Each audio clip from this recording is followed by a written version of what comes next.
Okay. Sa mga videos ko, lagi kong sinasabi kapag yung content ko about useful gaming tips, nami-mention ko lagi gumamit kayo ng phone cooler. Pero, ano nga ba yung charger na makakasustain sa long-term use or long-term na naglalaro kayo ng mga laro or nag-heavy task? Ano ba yung charger na makakasabay sa matagalan na paggamit nyo ng phone cooler? Gaya nitong Blue Wow CX07 na nire-recommend ko talaga sa inyo. Ano ba yung makakasustain? Okay. Ang makakasustain dyan is yung mga charger na may gun chip technology. May gun chip technology. Okay? Meron siyang material sa loob niya mismo ng mismong charger. Meron siyang material na ganun. Ayun ang mga charger na makakasustain ng matagalan sa mga powerful na phone cooler gaya nitong CX07. Okay? And then, ano nga ba tong gun chip technology na meron tong tranyo ng mga charger? So, meron ako ditong charger, dalawa, isang 25 watts, which is matagal ko na siyang ginagamit. Yan. Papakita ko sa inyo na galing talaga sa tranyo to. Kung makikita nyo, ayan, kupas na siya. And 25 watts. Kasi almost 1 year ko na tong ginagamit. Okay? Kaya ganyan na yung kanyang mga text, kupas na. And, syempre, sabi ko, meron akong charger na may gun chip technology. Isa lang meron ako.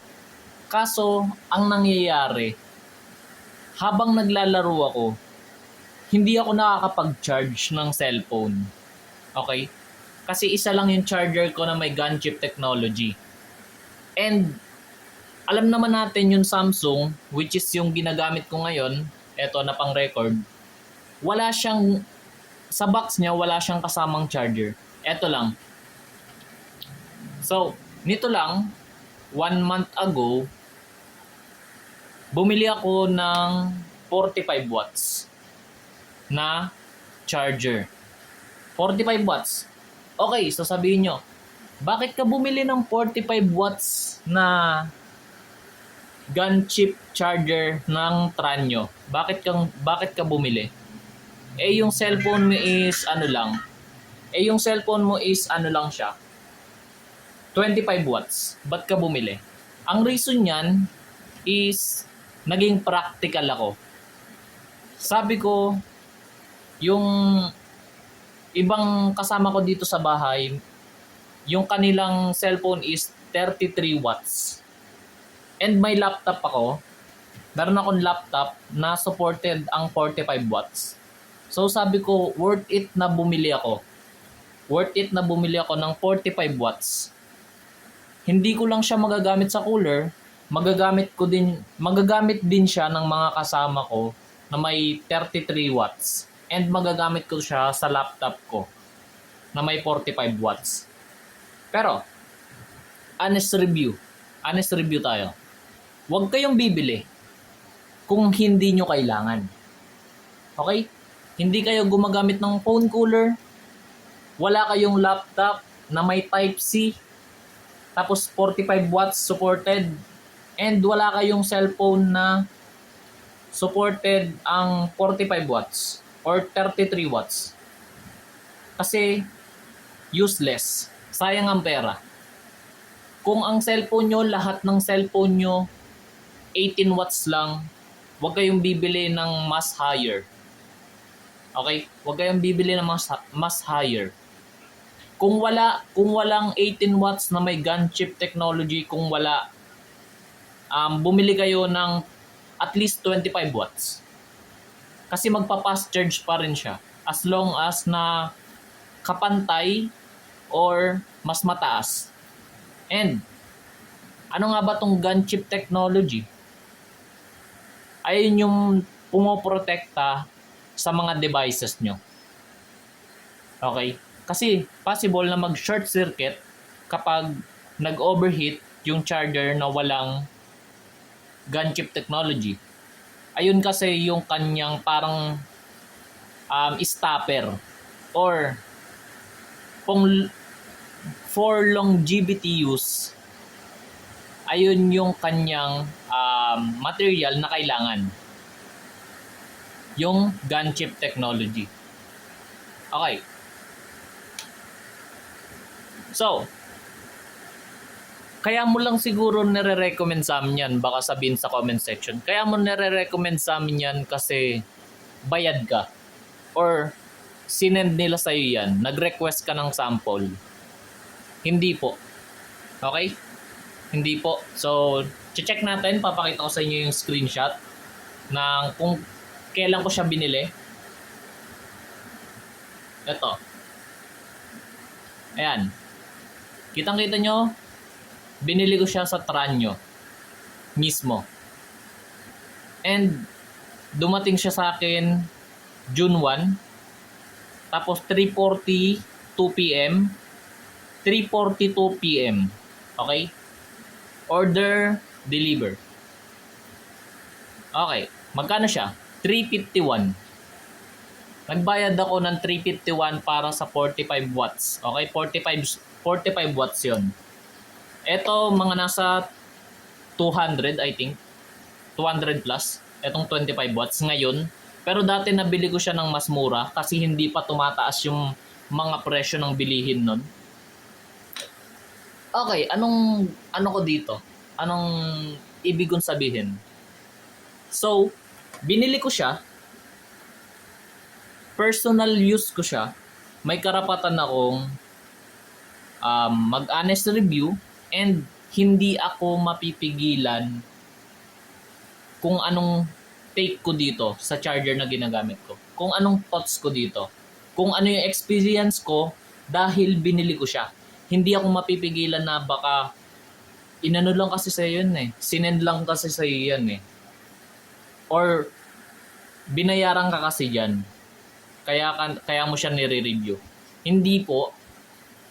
Binibigyan ko siya ng honest review and nire-recommend ko siya ngayon sa inyo kasi ako mismo binili ko siya ng sarili kong pera and naranasan ko siya. Dito pa lang sa 25 watts, nakitang-kita nyo naman yung quality na kupas na siya. Gamit na siya. Maganda na yung experience ko. Ginagamit ko siya sa phone cooler. Ginagamit ko din siya sa cellphone ko na Tecno. Ayan. 18 watts lang to. Pero mabilis pa rin yung charge. Gumagana yung charging dito. Na fast charging.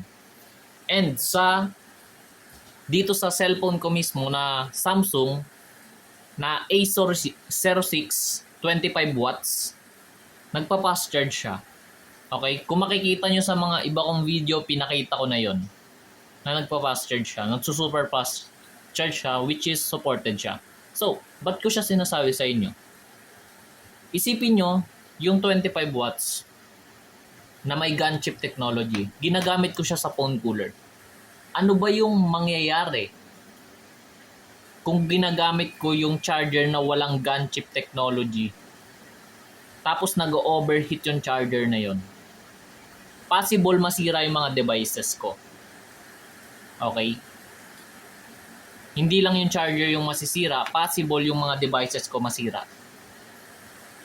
And, syempre, hindi lang naman tayo nagsasalita.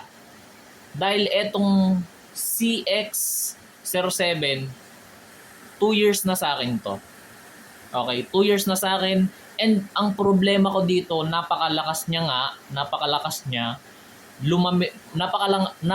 niya lumamig, pero nag-overheat yung mga charging brick ko. Lalo na yung mga nabibili ko lang sa tabi-tabi or yung charger mismo ng cellphone ko.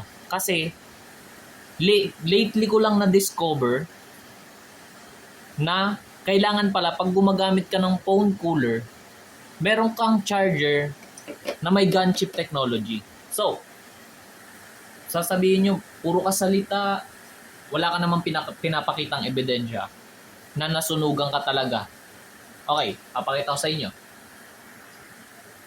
So, ito yung charger na ginagamit ko sa phone cooler dati.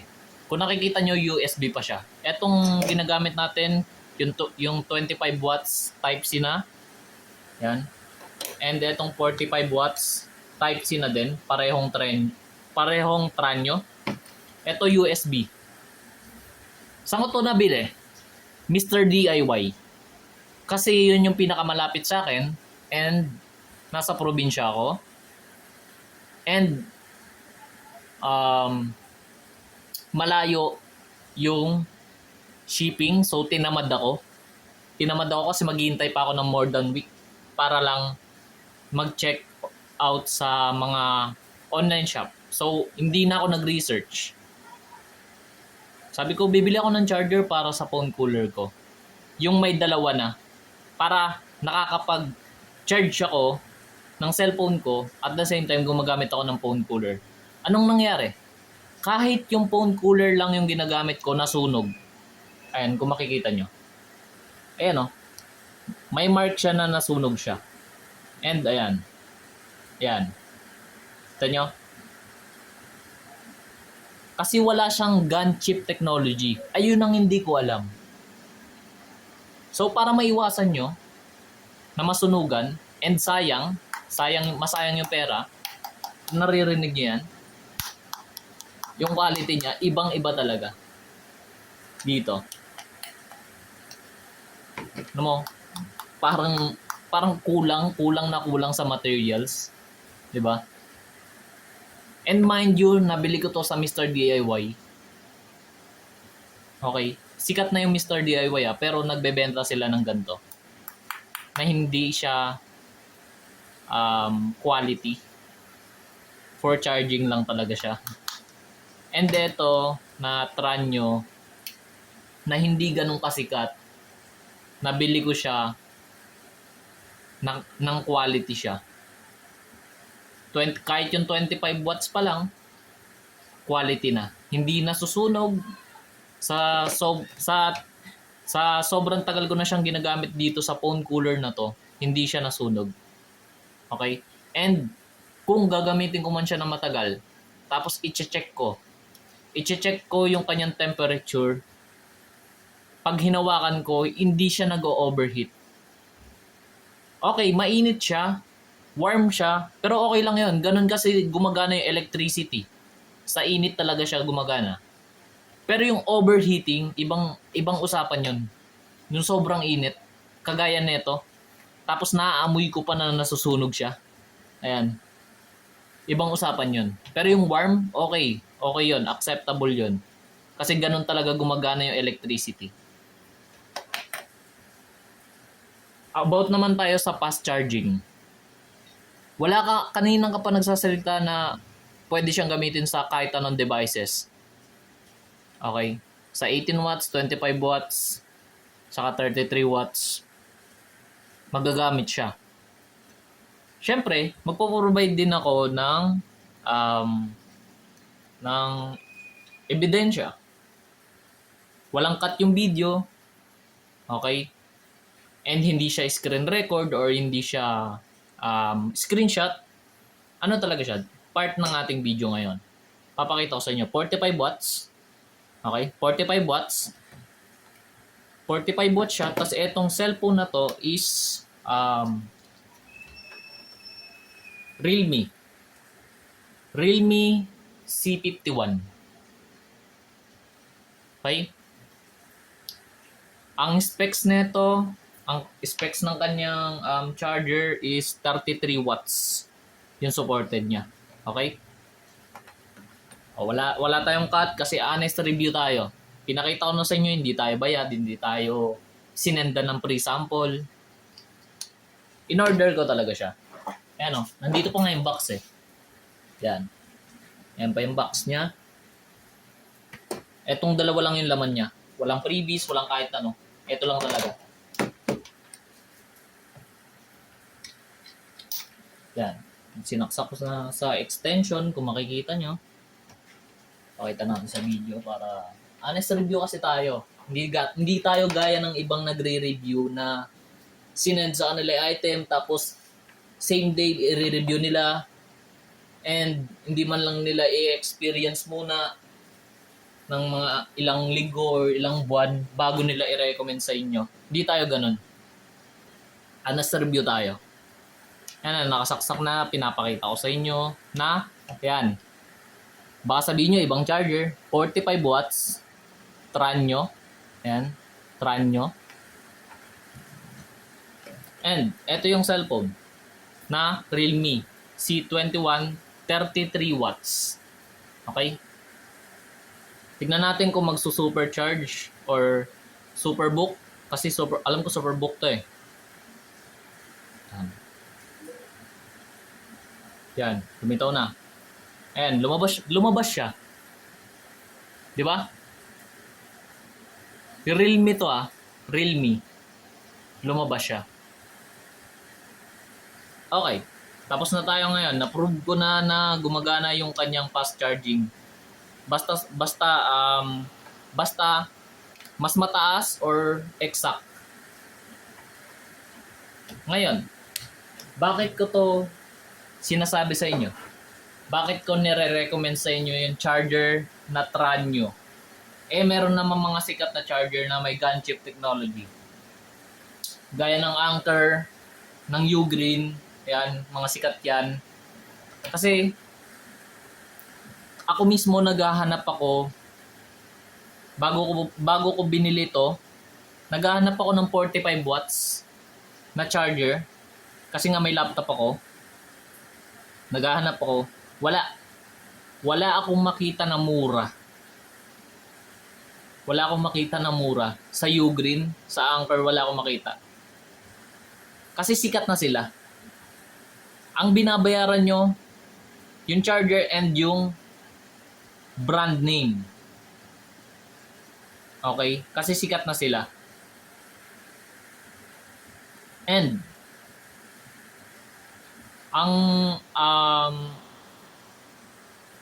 okay yung kanyang price. Okay yung kanyang price sa quality na hinahanap ko na 45 watts na supported ang fast charging na may gun chip technology. Kaya nire-recommend ko din siya sa inyo. Okay, honest review tayo.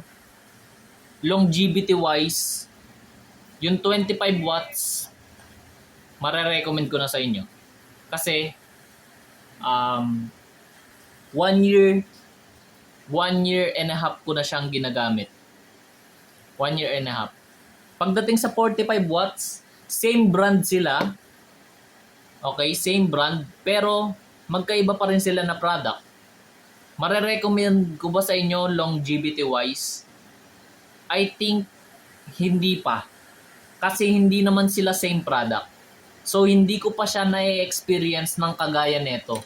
1 year and a half ko nang na-experience na ginagamit ko siya both sa cellphone and sa aking phone cooler. So mas mare-recommend ko yung 25 watts for longevity kasi na-experience ko na siya.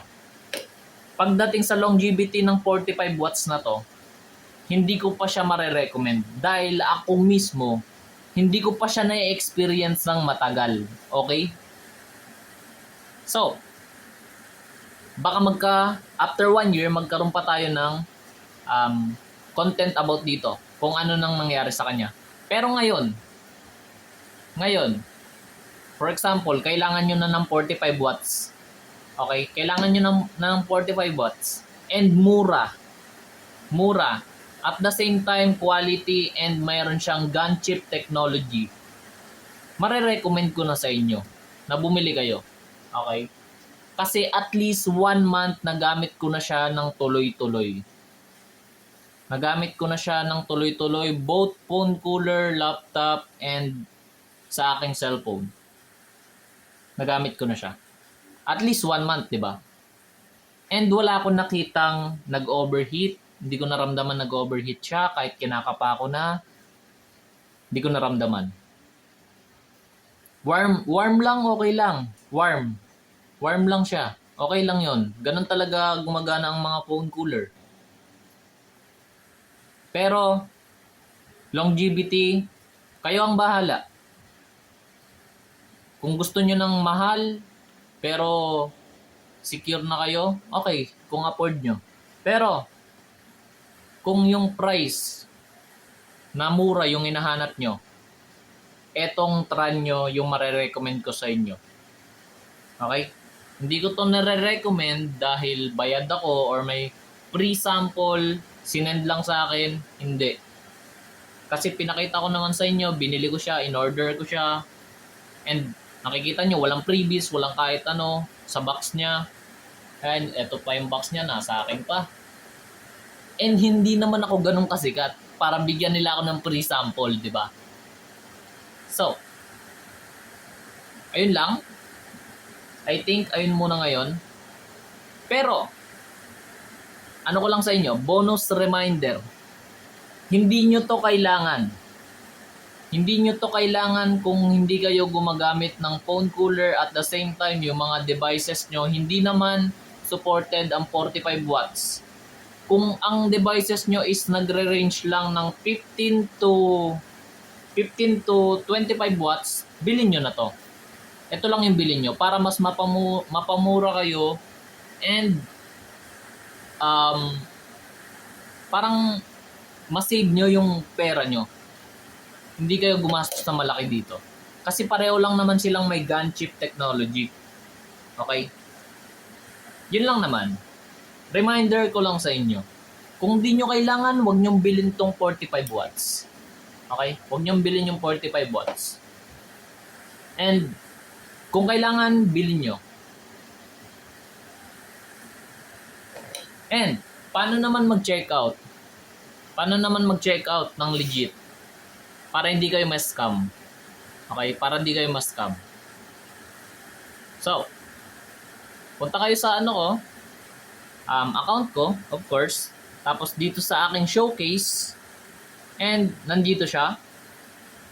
45 watts. Paano mag-check out? Halimbawa, magbabuy now kayo. Ngayon, kunyari, kailangan nyo ng 45 watts. Siyempre, iselect nyo yung 45 watts. Yan. 450 na yun siya ngayon. Or baka bumaba pa yan, depende sa lugar nyo. Or depende kung kailan kayo bibili. Pero kung di nyo kailangan ng 45 watts, dito lang kayo sa 25 watts. Titignan nyo pa rin yung paligid nyo, yung mga devices nyo, yung mga kasama nyo. Halimbawa, yung kapatid nyo, yung mama nyo, yung papa nyo, kung kailangan nila ng 25 watts para mapahiram mo sila kung sakasakali. Diba? Okay. And may pagpipilian ka din. For Type-C, meron din na may USB. Ito, meron din silang micro. Pero kung gusto mo yung may gun chip technology, Type-C to Type-C lang siya. Type-C to Type-C. Yung tatlong yan. Etong 120 watts, hindi ko siya binili kasi wala naman akong devices na 120 watts. Okay? Kumbaga, maging wise ka at the same time pag bumibili ka. Pag di mo kailangan, wag mo i-consume. Ganun lang yon. Madaming charger dyan, kaya nire-recommend ko sa inyo. Madaming charger sa TikTok na akala mo goods ang quality, pero pag dumating sa'yo, pag nagamit mo, nag-overheat, umiinit, sobra-sobra yung init, or baka worse, maging ganito pa, masunog pa. Okay? Or pag katagalan hindi na nagpa-fast charging. Kaya yung tran nyo, yung nire-recommend ko sa inyo, especially etong 25 watts. In terms of longevity, nagamit ko na siya. 1 year and a half, I think enough na yon para sa longevity niya. Makin mo ilang oras akong naglalaro. 5 hours, 4 hours, tuloy-tuloy habang naka-charge yung cellphone ko. Or habang ginagamit ko siya sa phone cooler. Nung dati kasi nung wala pa akong cellphone, wala pa akong dalawang charger, ang ginagawa ko, pinupull charge ko muna yung cellphone ko tapos gagamit ako ng phone cooler. Kaya nagagamit ko to sa phone cooler mostly. Most of the time habang naglalaro ako. Okay? So enough na yon. 1 year. 1 year and a half. Enough na yon para magkaroon ako ng statement na nire-recommend ko na siya for longevity. Etong 25 watts. Okay, 25 watts. Pagdating dito sa 45 watts, hindi pa ganun ka di pa ako ganun ka convince pagdating dito. Although same naman sila ng brand pero different product pa rin yan. Kasi 25 watts, 45 watts. Okay? So, mare-recommend ko lang siya kung ngayon, based on my own experience, 1 month ko na siya ginagamit. 1 month na, di ba? 1 month na. Kasi, June, July, hindi. June pa lang pala ngayon, mag-July. So, mag-1 month ko na siyang ginagamit. Based on my own experience, mare-recommend ko lang siya sa fast charging and multiple device. Na, pinakita ko naman, Realme, Tecno, and Samsung. Etong ginagamit ko ngayon, di ko mapapakita sa inyo yung actual kasi ginagamit ko siya pang camera. Sensya na kayo. Yan. Doon ko lang siya mare-recommend. Pero for longevity, hindi pa ganun. Hindi pa ganun. Okay. Ganun lang. Ganun lang tayo mag-check out. Para hindi kayo mas lalong mahirapan, pag-upload ko ng video na to, ililink ko na lang syempre. Ililink ko na lang sa Yellow Basket. Okay, again. Kung gusto nyo nang mapapagkatiwalaan na Yellow Basket, syempre diyan kayo sa nilink kong video sa video na nilagyan ko ng Yellow Basket. Kasi baka ma-scam kayo tapos sisihin nyo pa ako. 'Di ba? Sisihin nyo pa ako pag na-scam kayo. Pagdating sa inyo, baka sumabog pa mga ganun or masunog agad, 'di ba? So, dito lang kayo mag-check out sa account ko or sa mga basket na nilink ko dyan. Okay. So, napakahaba na netong video na to. Kasi gusto ko maging honest talaga sa inyo. Ayoko yung parang maging maging nagbebenta na lang. Kasi napakadami ng ganun dito sa TikTok na nagbebenta na lang talaga. Hindi na binibigay yung experience nung mga content creator. Hindi na nila binibigay yung experience nila. 'Di ba? Binibigay na lang nila yung yung mga way na pagsasalita para ma-convince kayo. Ganun na lang ang ginagawa nila para kumita sila. Hindi tayo ganun. Okay? Ayun yung gusto ko ma-build na image dito sa account na to. Na honest review tayo. As much as possible, honest review, and kung kung magkakaroon man tayo ng mga sponsor or mga nagsisend ng free sample, gagawan natin ng mga test. Ganun yung gagawin natin. Hindi tayo yung pagka-send ng pagka-send ng product, i-review, then babayaran sila, tapos i-review nila ng kahit na hindi naman ganun kaganda yung quality. 'Di ba? Ayoko na masayang yung pera nyo pagdating dito sa channel natin. Pag sa akin kayo nanonood, ayoko na masayang yung pera nyo. Okay? So, nababanggit din natin tong phone cooler na to, paulit-ulit na. Nandito din yan sa ating basket. Kung gusto nyo yung phone cooler na makakasabay sa matagalan na paglalaro, nasa basket din natin. Ayan. Okay, yun lang. Sana may natutunan kayo and sana supportahan nyo pa ako.